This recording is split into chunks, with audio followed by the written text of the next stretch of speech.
Welcome to Nexus. I'm Wanda Allen Abraha, the Director of the Human Relations Department. We are excited to have the opportunity to bring you today's program.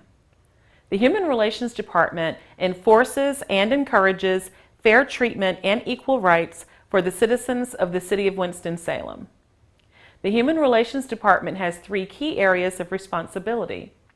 They are investigating housing discrimination based on race, color, national origin, religion, disability, family status, and gender, mediating landlord-tenant complaints, and conducting cultural diversity education and inclusion training and outreach. This television program is a part of our education and outreach efforts. All Nexus television programs feature community partners. During this episode, we will focus on September as Cultural Awareness Month. We will be speaking with David Van Pelt from the Sister Cities Board and Shantini Palmer from the Human Relations Commission. Now let's join Adolfo Briseño of our staff, who will interview today's guests. Well, thank you, Wanda. Thank you for the introduction, and thank you all for being here with us. And today we have here in the studio Shantini Palmer. Thank you very much, Shantini, for being with us. Shantini is part of the Human Relations Commission. She's part of the, correct me if I'm wrong, Shantini, the Student Race Committee? The Student Relation Commission. Thank you, the Student Relations Committee. And we are going to be talking precisely about a little bit of that, Shantini. You guys are going to be organizing a Student Relations Forum, correct? That's the correct. information I have is it is going to be held September 25th, this year at 6:30 p.m. at Forsyth Day County School, correct? That's correct. Tell me a little bit about this forum. What is a Student Relations Forum, Shantini? The Student Relation Forum is a wonderful opportunity for our young children or young kids that are in high school to come together to talk about race as they see it in their schools. I see. But when they talk about race, do they choose a specific topics, or is just race in general? Well, there is a list of questions that is asked. You have a moderator that is there, and then there is a panel of students from each school that sits on the panel to have this open discussion. And also there are questions that comes from the audience about race and those issues that they're seeing in their schools or in their communities or within their homes. Wonderful. Now, who gets to participate in these forums? The panel is made up of at least 2 to 3 high school students. They are chosen by their school counselor to be a part of the panel discussion. Is there going to be a theme for this year, or is they just talking about race and race relations in general? Well, it's not really a topic. Is there going to be a topic? Well, the topic is just what it says: race. About race that they see in their schools. I mean, just a simple thing. When you go to the cafeteria, who do you sit with? Is all of your friends or buddies of one ethnic group, or is it diverse? So we talk about that issue and try to get the students to open up to see other people's opinions or what other people have opinions of their race about them. So good quality conversation, dialogue does come from the forum. That is interesting. In these forums, what kind of things have you heard, Shantini, that caught your attention? Last year was a very successful year, I believe. There was a young a young Asian female who on the panel, she said that people always think that she's smart in math because she is Asian. So that is an issue, or that is an assumption that we make based on your race. There was a white female that brought the question up in the open forum that why is it that African Americans do not push their their kids to go to college. Well, that was a very interesting statement, and it was addressed that is pretty much wrong information that she has, because in the African American community, we do push for our kids to go to college. We do believe that success does start with education. So this is why the forum is very important, so we can have a dialogue about these issues that young people, high school students, have this opinion about one race or the other. Right, there are stereotypes, right? Yes. That are still pervasive till this day. Wonderful. Now, what do you think will be the biggest benefit of these type of forums, Shantini? Well, I think the biggest benefit is just the dialogue that the high school students are really opening up to talk about stereotypes, to talk about race within their school systems, not to embarrass the school, not to embarrass the principal, but to really have some real dialogue amongst themselves and among others to talk about these issues, because so many times that there are issues that we kind of cover up, or there's the pink elephant in the room nobody wants to talk about, but this is the forum, this is the time that you can come together and talk about these issues amongst each other. Right, in a controlled and respectful environment. Exactly. Wonderful. And in general, is there something that the forum wishes to achieve? Well, what I would like to see to be achieved is that the young people take the information back from the forum and take it into their schools, to have open dialogue with, if their principals or their guidance counselors can have a dialogue open up for these students to come together to talk about these issues that they're having in school. I do recall that some of the students felt like they were treated differently by the teachers or by the counselors because of their race. They were not receiving scholarship information based off of their particular race. So there are issues that are prevalent that we need to discuss. So that is what I would like to see happen from this forum, that the children, these high school students, take this information back to their schools and open up the dialogue. Wonderful.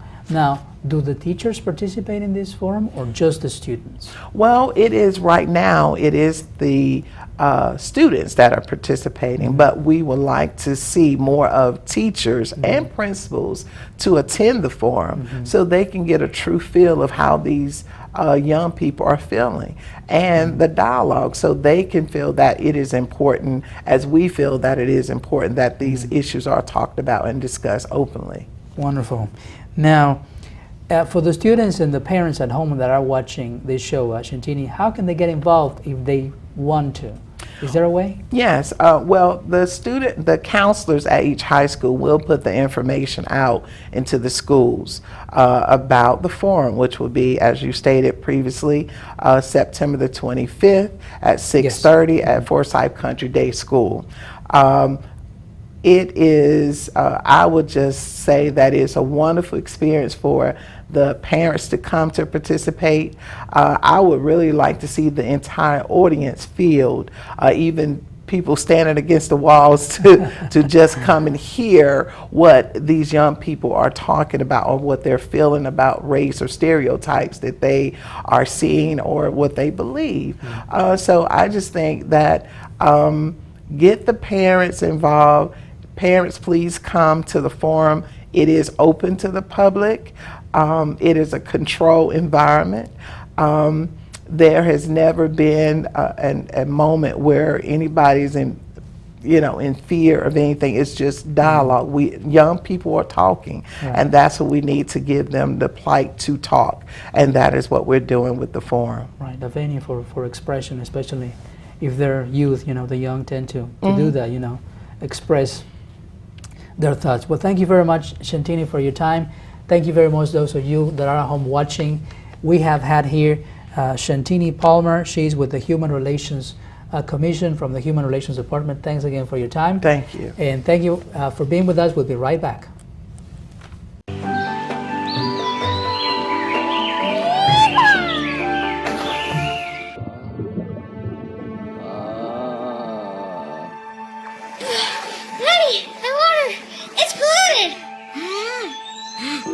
It's Dirty Bird.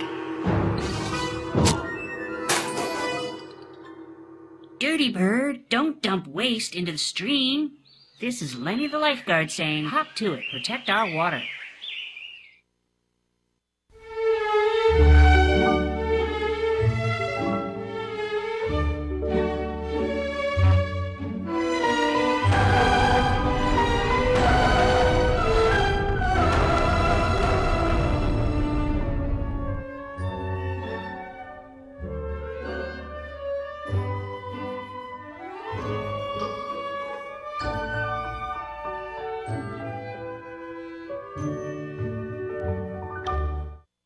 Well, thank you very much. And thank you for still being with us. In our next segment, we have here Mr. Dave Van Pelt. He's chairman of the board of the Winston-Salem Sister Cities. Thank you very much, Mr. Van Pelt, for being with us. Thank you for having me. Oh, wonderful. Now, let's start a conversation talking about a little bit about International Village. Now, tell us a little bit about that event and what has been your involvement in the past. Well, I've been involved with it since they've initiated it. In fact, I go way back to City Stage when Winston-Salem used to have that on a total weekend. And so like I've been involved with it from the beginning and seen it grow year after year. So it's a great event, absolutely fantastic event. Wonderful. Can you tell us how did the event start? And tell me a little bit about your recollections of the first ones. I think what happened was they were trying to do a citywide festival, and then to be quite honest, most people think that there's maybe 2 or 3 or maybe 4 different ethnic backgrounds in our area. And then when we did some more research, there's actually 86 ethnic backgrounds in the triad. And the biggest minority, believe it or not, is Russian. Wow. I've done a study on all of that, and it's amazing. So the need was there, and more it's growing because people are finally realizing how diverse Winston-Salem is. Right. I think that's one of the hidden trivia questions about our city. Yes. How diverse it is. Now, if we keep on going now, tell us a little bit about Sister Cities organization. What does it do? Well, I got involved with it about 10 years ago. And a lot of people in Winston-Salem don't even realize we exist or that we have the relationships with all of these different foreign cities. Right now we're in a relationship with Ngung, Moldova. We're in a relationship with Kumasi, Ghana, Buchanan City in Liberia, Nassau in the Bahamas, and we have a very strong relationship with Yangpu District in Shanghai, China. And you'd be amazed the amount of delegations that come over here to talk to Winston-Salem, to see about our schools, about our medical facilities, different job opportunities, and investment opportunities in our area. So it's a way to open up those doors. Basically, it's based on citizen diplomacy, but then it leads to other areas as well. That is wonderful. Now, when we talk about the International Village, what kind of benefits can you think that the festival brings to the city? I think the main thing is to bring people together. That's the bottom line. Okay. When you think about it, yes, you want people that live in Winston-Salem to come to the event, but you also want people from the entire state to come to the event, because this is a beautiful way you can showcase Winston-Salem. Right. I mean, you bring all these different people in from, let's say, Asheville or Durham or Raleigh or Virginia, West Virginia, maybe even Georgia or Tennessee. And you get all of these folks together in all these different backgrounds, and they can see what the town has to offer, what the city has to offer, and they can see the camaraderie that we have in our city. I see. And for those who are internationals, what kind of benefit can you think for that the festival brings? Well, I talked to many people from the different delegations, and a lot of folks, as you may know, it's based on relationships. And people come here and they'll think, well, gee whiz, you know, I'm a duck out of water, you know, and nobody really, you know, shakes my hand or reaches out or anything. And I think I'll tell you about a gentleman I had, Dr. Liu from Shanghai, China, who came here, and he said to me, he said, I've heard of Southern hospitality, but I never knew what it meant until I came here. Look at that. And he was from Shanghai, and he loved it. He said, I love the people, I love the city, and I love the way the people treat you. Wonderful. That's wonderful. Now, can you give us a little bit of a teaser of what we will be seeing in the International Village? Everything. Tell me something. This is one of those events you don't want to miss. I mean, what happens is that, on Monday morning, everybody says, did you go to the festival? Well, no. What did I miss? Great food, vendors with product and handcrafted items from all over the world, which you may never get a chance to see. All right. Great entertainment. Give you an example. True Taekwondo has been involved in the International Village ever since it started. And they always come out and they do a complete demonstration with some of the participants from that tall all the way up to adults.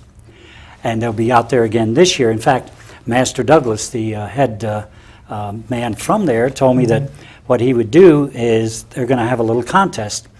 And for 5 people that come out there and sign up, they're going to do a random drawing for 5 30-day free memberships. Wonderful. If they'll come to the demonstration, which will be at 5:30 in the evening, right next to the stage, and it's just prior to Lion Tracks being on stage. And as you know, Lion Tracks is the main event. They're the main reggae band that we'll have at the event. Now, there's something added that a lot of people don't think about, and you hear this, they'll say, gee whiz, I'd love to go, but my God, the parking, and where am I going to park, where am I going to go? Well, the city is going to run the trolleys. Okay. So if you come downtown, you can park in any of the parking decks or whatever, and the trolleys will come, take you to the festival, and turn around and take you back. That is awesome. Now, for those who are foodies and they like the different tastes of the world, what kind of food is going to be there? Mexican, Jamaican, Chinese, you name it. I know of some people from Liberia, the Liberian contingent. We have a very large Liberian community in Winston-Salem, and they'll be doing all the homemade cookies and all the homemade gourmet meals. I mean, when you leave this festival, you've had a little taste of the entire world. A little bit more international you'll probably be after this event. Well, thank you very much, Dave. Tell us exactly when is it going to be again and where? This is September the 6th. Now remember that, September the 6th, okay? It'll be from 12 o'clock noon till 8 o'clock in the evening, and it'll be at the same place it always is at Corporating Plaza. So September the 6th, 12 to 8, Corporating Plaza. Don't be late. Seriously, don't be late. It's going to be crowded, but you'll absolutely fall in love with it. Wonderful. And Corporating Plaza is a big place, so yes. Probably there's going to be room for everybody. Yes, we'll make sure of that. Wonderful. Well, thank you very much, Thank you, Dave Van Pelt, Chairman of the Board of the Winston-Salem Sister City. Thank you very much for being with us. And thank you also, guys, for watching this show. And we'll be back with more with the Nexus Challenge with Jamie. Thanks, Adolfo. I'm Jamie Waldeck, and this is the Nexus Challenge, where we test your knowledge about fair housing laws. Here's our first question. If your landlord is foreclosed on, which of the following could happen? A, you will have to vacate the property immediately. B, you have 30 days to vacate the property. Or C, you have 90 days to vacate the property. The answer is C. A tenant has up to 90 days to vacate the property if the new owner will use it as a primary residence. Otherwise, the new landlord should honor the terms of the lease. Here's our next question. Although a community has a no pets policy, a maintenance worker discovers that a resident has 2 dogs in her unit. The resident is blind, and she says that both dogs are service animals and that she needs them due to her disability. The landlord may tell her that A, she should remove the animal immediately, B, she may keep one of the dogs as a service animal, or C, the landlord will evaluate whether to grant her request as a reasonable accommodation to the no pets policy and ask her to verify that she has a disability and needs to keep both dogs. The answer is C. Although the community has a right to enforce its rules barring residents from having pets, it is unlawful to deny a resident's disability-related request for an assistance animal. Without more information and documentation, the landlord can't determine whether the resident needs both assistance animals. Here's our last question. Because of safety concerns about falls from balconies, what may a landlord do regarding families with children without violating fair housing law? A. Restrict families with children to ground floor units. B. Only show available units that do not have balconies. Or C. Find another way to address this concern without restricting the rental options for families with children. The answer is C. A landlord must find another way to address safety concerns about falls from balconies. If a landlord is limiting the housing choices for families with children to ground floor units, he is unlawfully steering them and violating fair housing law. I'm Jamie Waldeck, and that's this month's Nexus Challenge. Now let's go back to you, Wanda.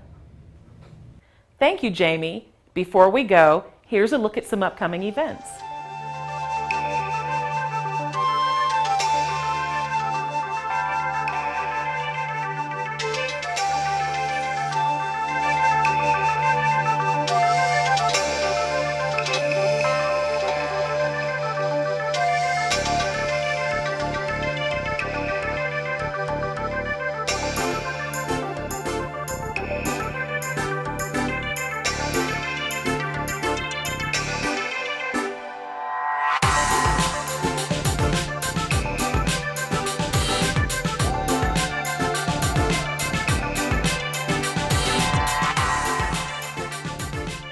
We hope you enjoyed the program. Thank you for watching Nexus. I'm Wanda Allen Abraha. See you next time.